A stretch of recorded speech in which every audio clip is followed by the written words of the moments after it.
Hello guys! Matagal-tagal ako nanatili sa bahay ni Madam. Kasi naglipat nga kami ng bahay.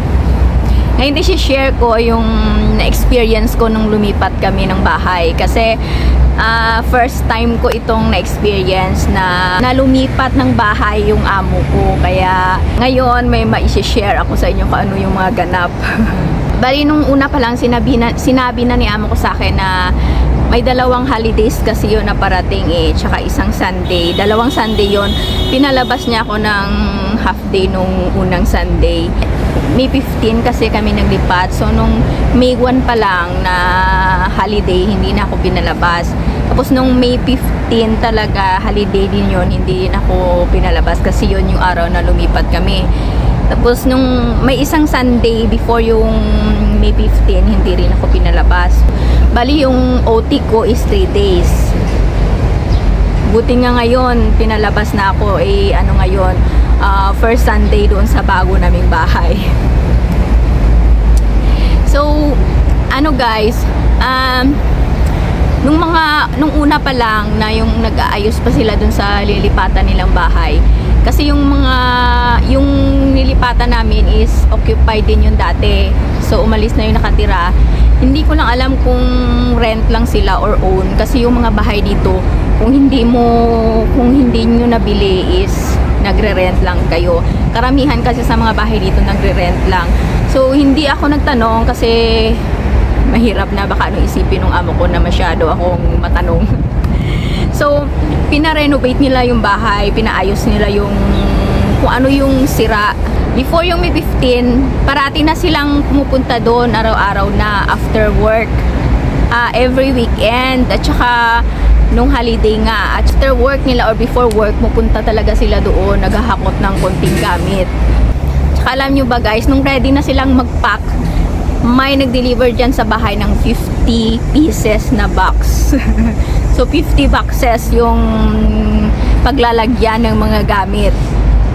Tapos hahakutin pa yung mga cabinet, yung mga appliances nila, yung ganun.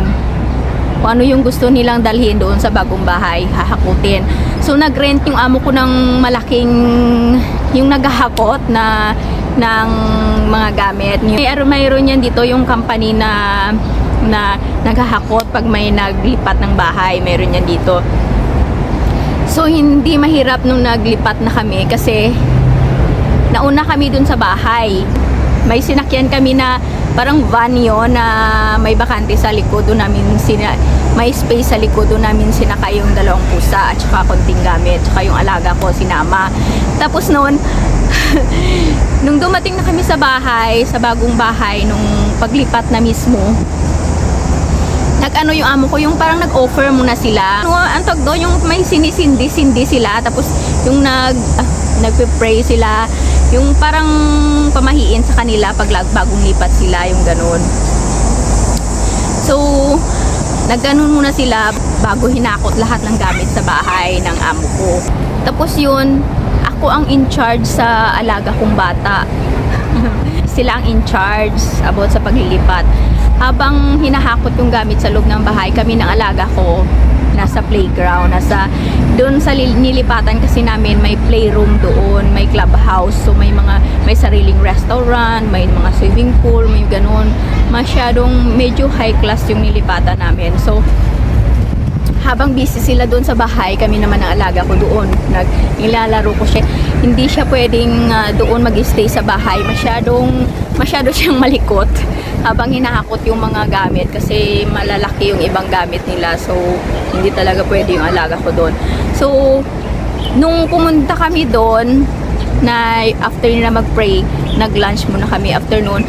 Nagmamadali na silang umalis kasi yung gamit dumating na. So, kailangan nilang i-guide papunta doon sa loob ng bahay. So, ang kasama ko lang yung lola. Inubos namin yung food na order. Tapos, dumiretso na kami sa playroom hanggang sa matapos yung paghahakot sa bahay. Yun yung ganap nung lumipat kami. Tapos, after noon, tapos na lahat, pwede nang umuwi. Umuwi na kami ng alaga ko. Tumulong na ako.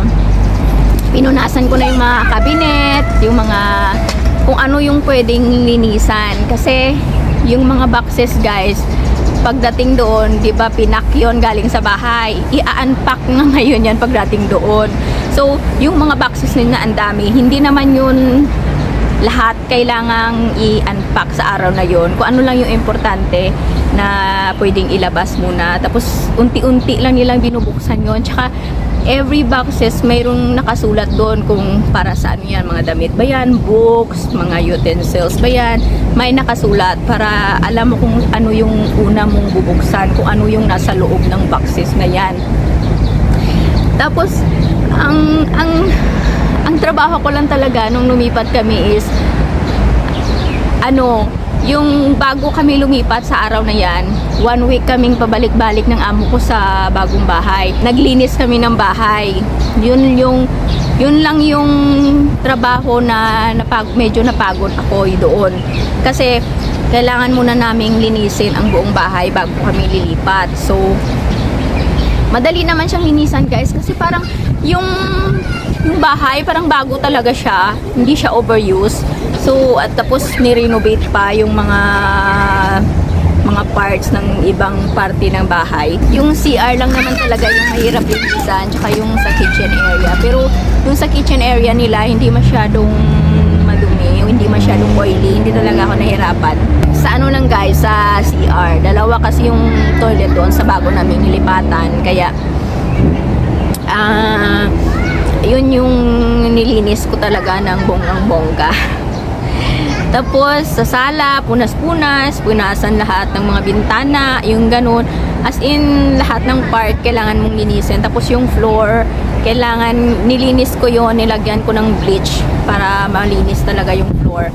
Tapos, ilang beses namin yun, every punta namin doon, minamap ko talaga yung floor para sa paglipat namin, malinis na talaga siya. Yun yung part ko sa paglilipat namin. At saka guys, yung yung pagpapak ng mga box, tinanong ko yung ibang friend ko, yung iba daw na gamit, sila ang nagpapak. Sinasabi lang na amo nila na itong part na to, lahat ng gamit, ilagay mo sa box. Ganon. Ako hindi ako pinalagay sa box ng mga gamit. Sila talaga yung hands-on sa pagpapak, guys. Ewan ko, hindi ako pinapak. Yung gamit ko lang, sarili kong gamit lang ang pinako. Tapos, yung gamit ko guys, kinasya ko siya nilagay ko siya sa luggage ko, kinasya ko. Tapos yung may isa akong plastic bag na malaki, yung pinapang storage na bag, na sako bag, na medyo malaki. Yun, doon ko nilagay yung mga pang winter ko. At saka, sinabi ko sa amo ko na yung ibang gamit dyan, isi-send ko sa Pilipinas para hindi naman ako mahiya. Kasi marami akong gamit, guys. Maraming kasing mga binibigay, lalo na yung mga pang-winter. So, sayang kung iiwan ko. So, pero may mga gamit talaga ako, guys, na tinapon ko. Yung mga hindi ko na masyado, para hindi ako masyadong marami talagang dadalhin sa paglipat kasi nakakahiya. Yung sa pagpapak, guys, inuunti-unti nila every night before pagtulog na yung alaga ko. Yun sila mag-asawa nagpapak.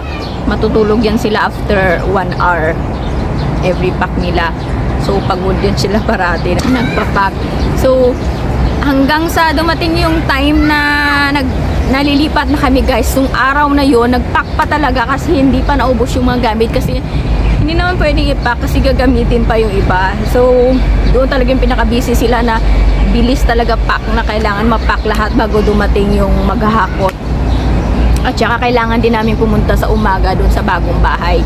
Kasi nga may orasyon pa sila, yung mag-pray pa sila na ginagawa nila. Diba sa atin, pag bagong lipat tayo, may mga pa-blessing, yung mga ganon, or yung may padugo, yung mga ganon. Sila mayroon yung may offer, tapos may sinisindihan sila na steak. Yun. Tapos pagtapos nun, lumabas sila, nagsiga sila, yung may sinusunog sila na mga papel-papel na hindi ko maintindihan kung ano. Ayun. Tapos pampag-good luck kasi yan nila, guys, saka pampataboy sa bad spirit, yung mga ganon. So, yun.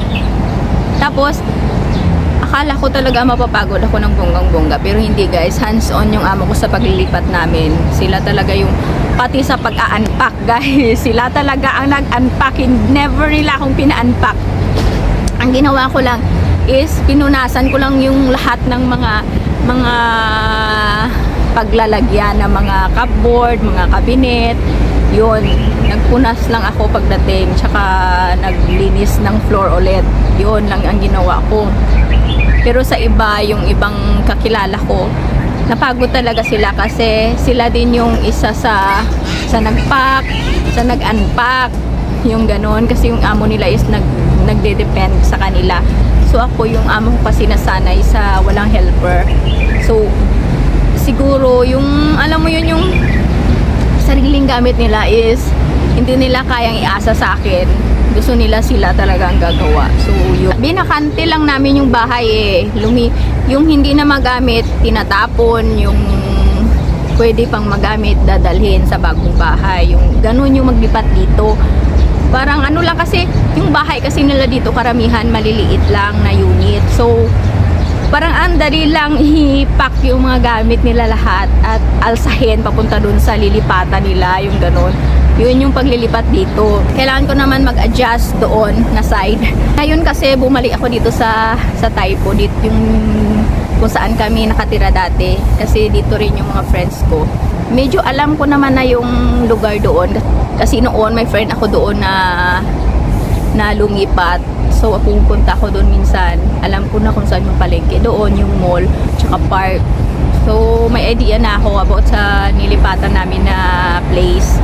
Kung ano, pero kailangan pa rin mag-adjust.